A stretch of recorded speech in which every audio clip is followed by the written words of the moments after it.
Hey everyone, it's Raghu, and I am back, and I'm doing a little bit of a different thing today, and that is I just had some ideas about this course that Love Serve Remember is conducting. That is the life and teachings of Ram Dass and the art of being here now. And I did a little something on the first day, which was actually a few weeks ago. And I thought, wow, I'd love to share this with the Mindrolling audience, because I don't know how many people, have joined this course. There is a few thousand people, like 4,000 people. So there is a lot of people, but indulge me, because there are some things that are so formidable from Ram Dass that I just had to share them. But before I go there, I have a big surprise after I share some of this Ram Dass stuff. But everybody, Alan Watts is coming to Be Here Now Network. Alan Watts and his son Mark is going to help with it. He's going to introduce different talks from his dad.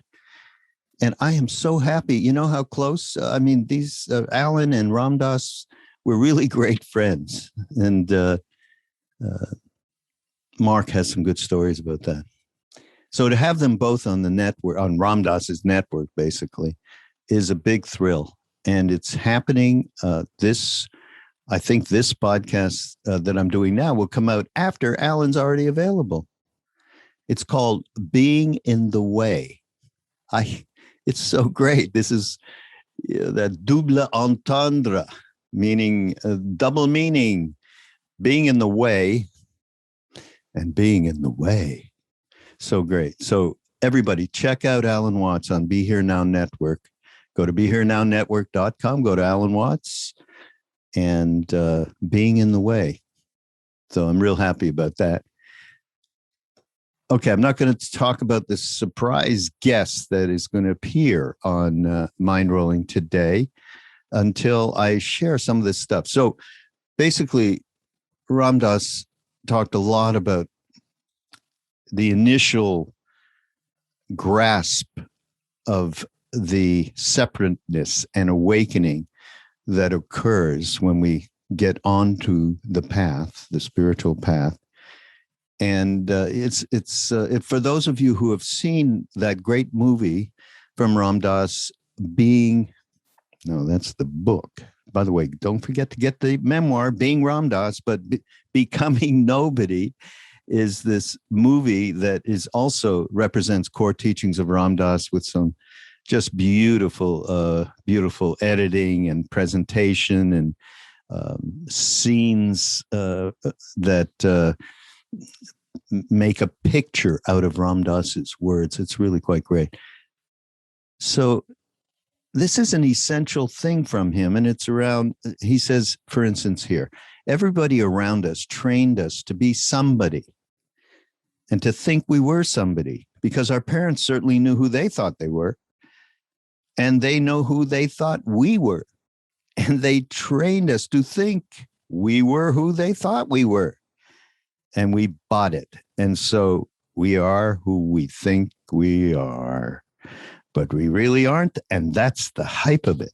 And that's what the journey of awakening is about, is to realize that we've been had by our own evolution, in a sense. And the evolution offers us the opportunity to awaken out of that process. This is a major, major point, because once you realize that, you really start to connect with intuition and are pulled towards the things that really completely transform that somebody training. So, I just had to share that. And we've all had that feeling of being lost as a separate entity, and the all these neuroses that we have and habitual patterns, the profound unhappiness, and I'm speaking for myself, and as you've all heard many times, that began to set in motion for a desire for something to change. And I had that really strongly. And I think we all have had that. We all from time to time have it, but certainly when we're younger, that is a primary motivation. Stop being unhappy, all the way to more morbid kind of stuff, which is, deep depression and illness and so on. So when that happens, as I just said, something happens. The universe, the guru, whatever you want to call it, it manifests through a book, a teacher, a chant, a psychedelic. For me, John Coltrane in playing my favorite things in a club when I was 16, 17 years old. And then it dawns that there's a path to be free of this sadness, this unhappiness, this feeling of being adrift in the world. That's the beginning of awakening. And then you see a way to follow an intention that allows for transformation. And it's really through intuitive trust. It's really driven by that. And I talk always about my meeting with Ram Dass, which was the major trigger for me. Here was somebody who completely gave me full on 100% attention. And he wasn't there, nothing about Richard Alpert, nothing about Ram Dass. It was just me in this field of absolute unconditionality, I call it. Unconditional love, compassion, but true unconditionality in a non-dual sense. And as a result of that, a tremendous trust came over me and led me to India. Absolutely led me to India. What else did I want to? And here he says, Ram Dass, because awakening makes you see that who you thought you were, the somebody you were trained to be, is relatively real, not absolutely real. At that moment, you've awakened. You've awakened. At that moment, you've awakened. You did your social perception exactly what Einstein did to Newtonian physics. You did it. He said, I was trained to believe that Newtonian physics is absolutely real when I was in college. Then Einstein came along and said, Newtonian physics isn't false. It's real depending on where you're standing. Under certain conditions, it's real. It's relatively real. That shift of social perception from absolute to relative reality is the process of awakening in which you begin to see that these other parts of your being are also real. And he used to say over and over, as humans, we can live on more than one plane of consciousness at the same time. And that's a bit of what this is speaking about. And again, this is just tremendously important, really helping us shift our perspective in a big, big way. What else is here that I wanted to highlight? Well, I want to quote him again. Over the years, I began to see that as my vision of where I was looking from change, perspective, what I was just mentioning, then a number of things that had been in the background in my life started to come out as figure, and things that were figure started to recede into the background. And suddenly I could see that there was a web of that information and that wisdom. See that there was a web of information and wisdom that was available, but I was busy not seeing it because of the intense nature of the plane I was seeing. In other words, how stuck we get on our story, on all of our thoughts, believing them all. And once we're in that reality, it's impossible to think that there's anything else. That's why going to India and meeting Neem Karoli Baba was like getting clobbered on the head. And you could no longer think like that again, because he went beyond the perception of that my thoughts are real and there is only what I feel, see, hear. There's nothing else. That went away, and that goes away for everybody, one way or the other. As I said, through a book, through hearing a chant, through a teacher, meeting a being that has gone beyond self-interest, put it that way, a psychedelic. So happens for us all. Once we realize we've been, as Ram Dass said, the first thing to realize is that you're in prison. You bought into the model that you have trained into at birth, right? So yeah, I just thought I'd share that. What did I want to do? I want to tell you that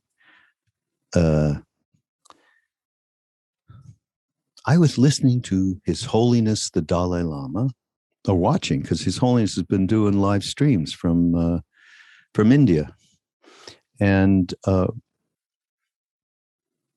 just heard him say at one point, our salvation is based on next generation. We have to nurture next generation. And those mothers, he's said this over and over and over, that give real compassion to their children are changing the world. But he basically said, he talked about kids and what's going on and how they must be our salvation. So I started thinking, God, I have this granddaughter named Zoey, and she's pretty mature, very bright, understands what has been going on. I mean, is not cut herself off from it in terms of the pandemic, in terms of the political polarization, social polarization, racial justice. So I thought, gee, I'd like to talk to her, and I want to talk to the next gen. And it's not like I get out there that much to hang out with next gen. She's going to be 12 years old in about 6 months. So I had this pretty interesting, not long, brief kind of conversation with Zoey, asking her what it was, how she was affected by all this, and what is her opinion about it, and how do we begin to even think of transforming it. I think you'll be really surprised. Now, it's so self-serving to have my granddaughter on the podcast in one sense. In another, she's fabulous, and I love her. So I want to share this with you, okay? So here is my little surprise in this podcast, and I'm glad I got to share this Ram Dass stuff. And by the way, you go to ramdas.org and check it out, and you will be able to. Obviously, the course is everyone's already registered and so on, but it'll happen again, and we'll make some of this stuff available for sure. And don't forget Alan Watts. Okay. BeHereNowNetwork.com. And here's Zoey, and we'll see you next week. Hey, everyone. It's Raghu, and I'm back with Mindrolling. And I have a new guest. Well, no, you're not new, right, Zoey? This is Zoey Markus. Hi. And no, you were on a few years ago, I think. Mm-hmm. I think long ago? 6, maybe? I'm not sure. No, it can't be 6. You would have been 5 years old. No. I was 6, so it was like 5 years ago. So I was 6 You years think old. you were 6, too? Yeah, I think it was just when I moved. Uh-huh. Right. That's right. Wow. Time flies. So I had this thought for Mindrolling. I kept looking out at all of the happenings due to the pandemic, the quarantine, and everything else that's been going on, our political situation, our social justice situation with so much going on. I think I need to talk to a couple of the next gen. I don't even know what your generation is called. Do you? I was born early 2010, so I'm Gen Z. Gen Z. Oh, okay. Mm-hmm. The generation after 2012, I think is called Gen Alpha, but I'm not sure. I don't think they have an official name. Yeah, they're just going to disappear off of our Akashic records. Okay, so Gen Z. So I thought, it would be great if I could get some idea of what it's like to be going through this particular period in our history, really. I mean, this is just what that last pandemic was in the earlier part of last century, 19 something. 1918 was the Spanish flu. Yeah, and here we are again, but in the midst of lots of other stuff. So, I just want to, if you can just start, what's your general feeling that you've had related to dealing with you completely? You haven't been going to school. You really, I mean, you may have seen a couple of friends and you may have done a couple of activities, but really you've been quarantined. What's been going through your mind and your emotions around that? Well, so in school, it kind of starts to feel the same every day because in normal school, you have different ways to socialize and learn. But here we have one way, and that's remotely. So you wake up, you go onto Zoom, and you just go to your assignments and you listen to the instructions, maybe take notes. But it just kind of feels, it just kind of feels kind of all similar. And the days go by really, really fast. And even weekends, they sometimes also feel the same, like you're just sitting at home on the TV or watching on your phone or something. So, yeah.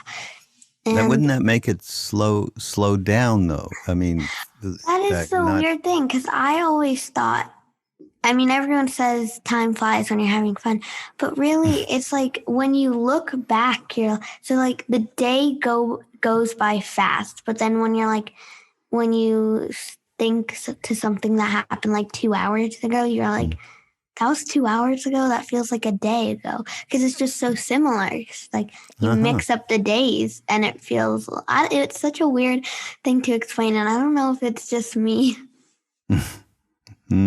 That's interesting. I haven't heard that point of view. But what about, now you are fortunate because you got two sisters. Mm-hmm. So you do have interaction. And you're quite lucky. But what about just the fact of, you have your own friends, you have your own activities, they're all gone. Or at least, maybe they're coming back soon, we hope. But for the moment, what's that been like to be isolated? Well, like being isolated in itself, it's kind of, it doesn't get, well, you find ways, but because obviously FaceTime and all that stuff you can do, but it's just not the same. Like I used to go to an after school place. It was really fun. Like me and my friends would just sit and goof off for 3 hours before our parents picked us up. So yeah, that was always fun. But I mean, with the circumstances we have now, I think we still are doing a good job of socializing. That's really positive. That's a big part. What about the fact that because, although again you have these sisters, so it's you actually don't spend that much alone time. You have a roommate, and but has anything happened during this period? Because you have had free time. I know you're on your iPad and all that, but has there been any kind of reflection inward whatsoever, if you know what I mean? Just thinking. Just thinking about what these times have brought. I guess perspective like that. Yeah, I guess you could say there's always someone out there who is probably on a hospital bed sick and they can't do anything. So you just need to try to look at it. Well, I don't want to be that person, obviously, because that's horrible to go through. So just thinking about the fact that what I'm doing right now is a good thing. Just staying at home is a good thing because some people don't have the option to stay home. Some people have jobs, like people who give vaccines. They're working at the sites for 12 hours a day giving vaccines and stuff. So they do definitely have a higher chance of getting COVID, even though they probably already got the vaccine.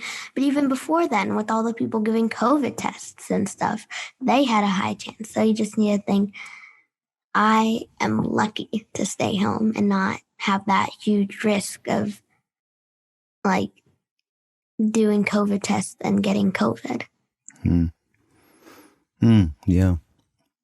Now, what about some of the other aspects that have been going on to even add more fuel to the fire, so to speak, of this intense kind of time? I mean, I pretty much know you probably do know about what happened with George Floyd, for instance. You know that whole scene. Yes. Yeah. I'm supposing you weren't really thinking of racial justice or the fact that this country is unfortunately has a lot of racism. But since then, must have made you think about this. What's your reaction to all of that? Well, you can always, I just think that like, if people teach others and treat others equal, those people will grow up to think everyone is equal. So I think there's a big chain that we kind of need to just break, because if one person is racist, they'll pass it down to their kids, and they'll tell all their, I guess, ideas or stereotypes about others to their friends. And it just creates this whole kind of like virus of racism, and it definitely needs to stop. And it's just a matter of how. So we can sign petitions. We can let others use their voices. We can we can find ways through social media to spread awareness about the issues, so we can help others and racism. Yeah, transforming racism. Yeah, that's good.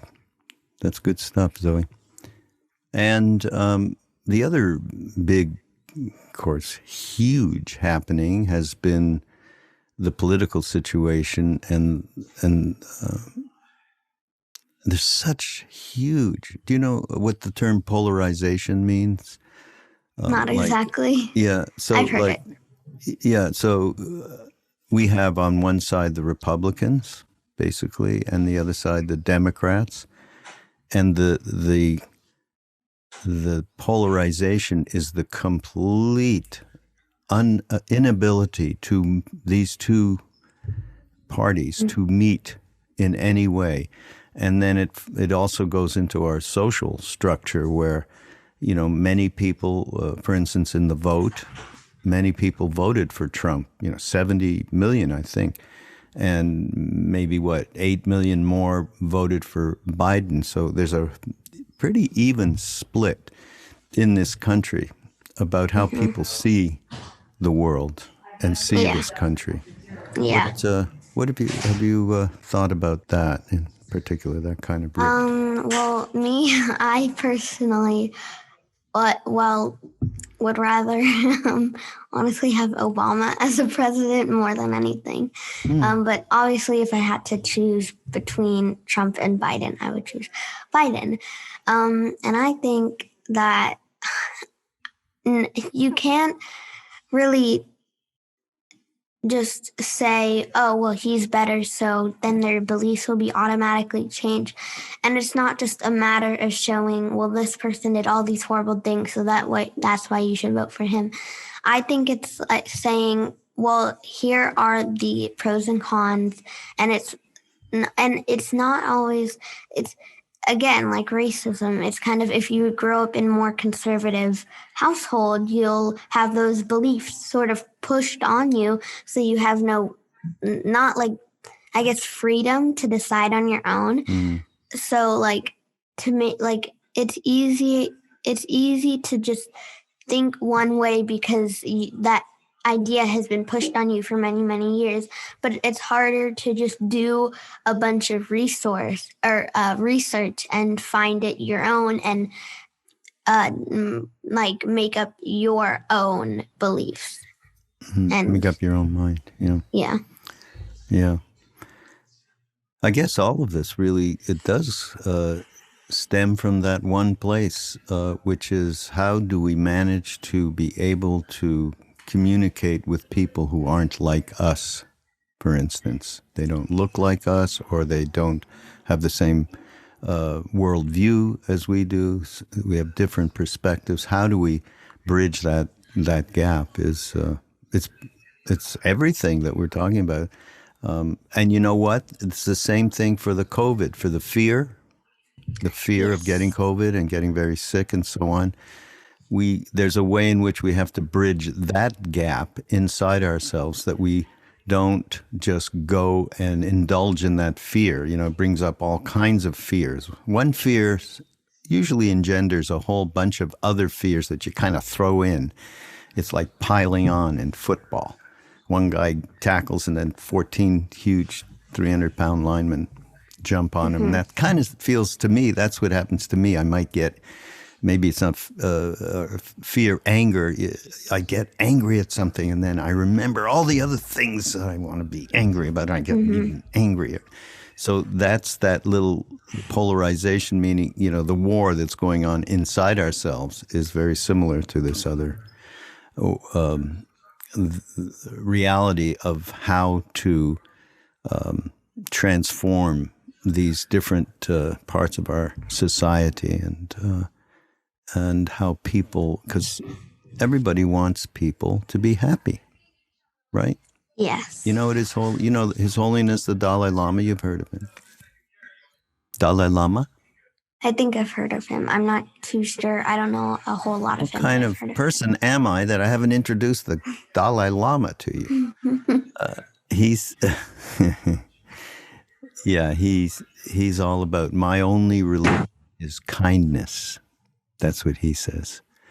And that seems to be missing a lot, right? Yeah. I mean, some people kind of just want to watch the world burn, and really, it's hard to change those people's mind. But maybe we can stop all the hate and racism and stop the whole virus by using kindness as more of like a cure, I guess. So we can. As a what? I didn't hear that. Kind of like a cure. Cure, yeah. To all this horrible hate and racism and everything that is happening. So yeah, no, absolutely, totally with you. By the way, everybody out there, I have forgot to mention, and I want to, Zoey, aside from going to school, which seems to be not that much. I love when you said, yeah, get on Zoom, you either take notes, maybe you don't take notes. Who's watching? But Zoey has her own store on Etsy. And what's the name of that store? Zoey Cosmetics. I sell different beauty products, mostly lip gloss, but I do sell bath products, I guess, like body scrubs. I didn't know you were doing that, body scrubs, along with lip gloss and so on. Yeah, expand. You're expanding. What you have to spell the URL though.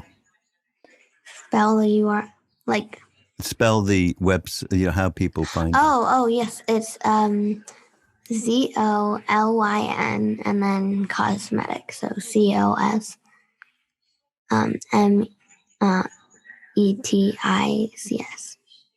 Cosmetics, COSMET. I'm not sure if I spelled it right. Yes. Okay, but it's Zoey. ZOYLN. LYN. Yeah. So .com. ZOLYN. Is there a hyphen? Well, you would just go on Etsy, and I guess you could just search up Zoey. Go to Etsy and search Zoey. Or you could go to Instagram and search it, and then you can just click the link. Okay. All right. So there you go, everybody. It's good stuff. And I'm getting into a lot of hobbies, so yeah. Yeah. And something else that Zoey is involved with is painting. And, okay, I'm subjective. There's nothing I can do about it, but I just think that you are just an excellent painter. Thank you. Artist, actually. And I want to show, see if I can get this. Well, that one's a bit old. That one's not my favorite piece. I've made many others that I'm more proud of. I think I like doing sketching too, like making faces. I don't share a lot of those because honestly, I'm not the best, but they are really fun. Just because making a face is honestly a really, really hard thing to do. Like some people just are kind of born with the talent of replicating people, faces, like objects. I am not one of those people, but I'm trying to learn. Well, I like these landscape kind of things you do, and the reflective, from land to water. I differ with you. I think I was like 9 when I made that, but I think I've gotten better. Yeah. Okay. Well, I need to see some more. You'll have to show me. I usually I trade stuff with Zoey. She makes a painting, and I trade something else. I have a barter thing going on with you. I guess. Any last words before we get off? I think everyone should be kind to each other and find a way to make others happy and follow the golden rule. Treat others the way you would want to be treated. Thank you. That's perfect. All right. So thanks for coming on, Zoey. And I think we gave you how to find Zoey. You can find her on Etsy. I don't know about finding the artwork. You should start putting artwork up on a site.